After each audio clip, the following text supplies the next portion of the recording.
Hello, I'm moving this video to the other channel, Iron Tanker Home Care.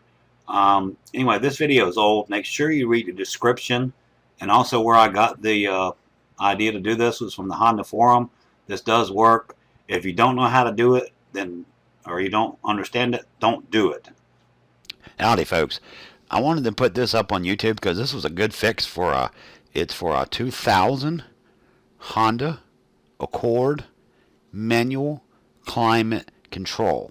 These things cost like 300 bucks, and I found this fix on a forum.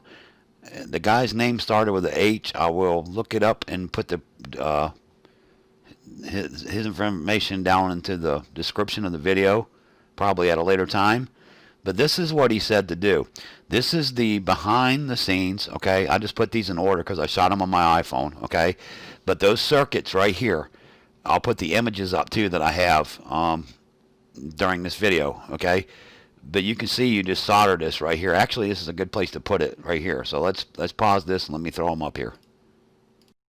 Okay, the first thing you do is you go to Home Depot and you buy a soldering gun.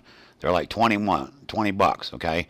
I've got the 950 watt package, which I'll put that back up here in a second. I'm just kind of dancing around, but what you solder, you get your orientation. These are the middle pins. You know, there's two plugs back there that go in there. One of them plugs here, plugs here.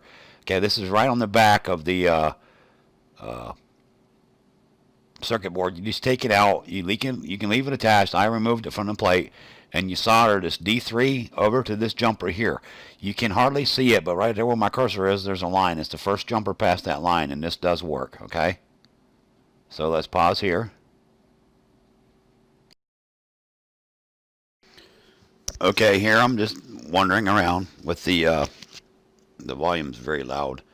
Clean the tip of your gun off like that. That's what I'd use the paper towels for. Really should have a rag. That's a TV table, you know, some cheap piece of shit that I had to use this. You know, I didn't do the work on the dining room table. They got killed. Anyway, as you progress, you know, to this, I'm showing you the different tools. You're going to need a little, like, I don't know what you call them, but I guess those little screwdrivers you use on glasses and things like that. You need that. There's a screw right at the end of the soldering iron. You can barely see it, and I think I'll hold it up here in a minute. I'm just kind of talking this. I apologize for the quality of this video, but I wanted to get this out there because I shot it with my iPhone. There's the circuit board. I've already went over, you know, where you soldered at and things like that. The screws, the gold ones go in the black plate right here, okay, and black goes in the white. That's all you got to really remember for that, okay. Pair of pliers to cut your wire with. That's the plug to mold soldering gun. Screwdrivers, that's what I use the other screws with. You put your back plate back on, okay. Don't put any screws in until that black cover plate goes back on, and you orientate that with those pins. That's what I was trying to show you here, okay, where those holes were. Well, kept missing them. Boy, shooting on an old 4S iPhone's a pain in the ass, but this will help a lot of people. This will really help a lot of people not spend, you know, you can do this for 20 bucks, man, and it's better than spending 300, you know.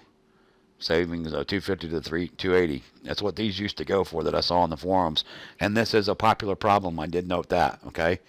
Anyway, this is kind of reversed, but if you watch this, you'll learn how to take it out, okay. And what I'm showing you here with these fingers, none of them lights in that middle part were working. None of them switches were or anything else. It's a thing that starts gradually. It'll come off and on and things like that. And this was a fix for it. Mine did eventually go all the way off, okay. But anyway, you can see the gold screws go in the black part. And when I'm talking about the white part is that underneath thing, seeing them black screws on there mounting it to it, that's where the black screws go, okay. I took them all out. I removed that white thing from that deal there. I guess you really don't have to if you can just get that black plate off, but it makes it easier to handle, and it's on a flat surface. And I'm not a solderer and I'm not a welder. Like I said, I just wanted to put this up here to help people out.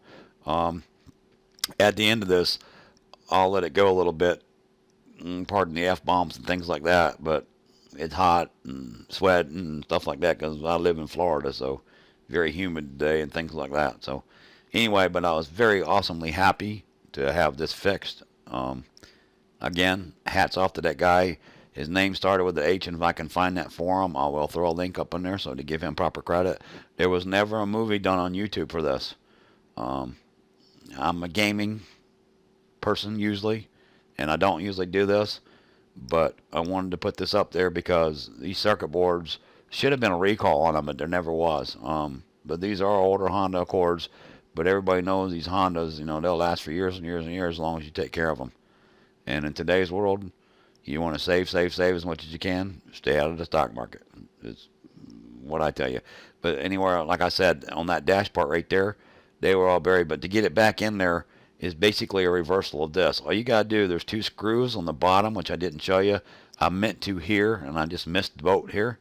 But right there, you saw one, right up there to the left, on the bottom. Um, this is a clock installation and the hazard switch. There's two white clips that go in here, and they're different shapes and stuff, so you can't mess them up. You can see the two rails on that side and the one rail on this side to get it in. Okay, so you can't plug anything in the wrong thing, and this is for novices because I am. Here it is working, so I'll shut up and let you hear it and close out the video, and thank you for watching, and we'll check you next time. The guy's name started with an H. It was just in a forum on how to do it with just pictures. But I wanted to make a YouTube video because these motherfuckers are $300 a pop for these new control things, or you can go to a junkyard and hope that it works, okay?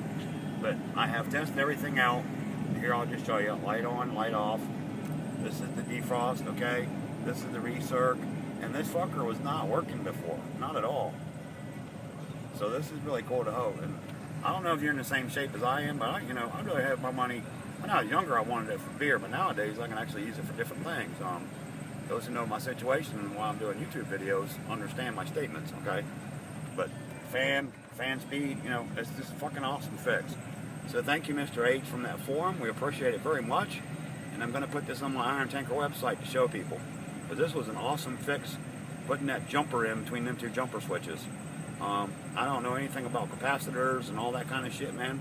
But you are awesome, fella. You are awesome. Thank you very much. You just saved me about $300 for a part replacement. So, awesome, and thank you.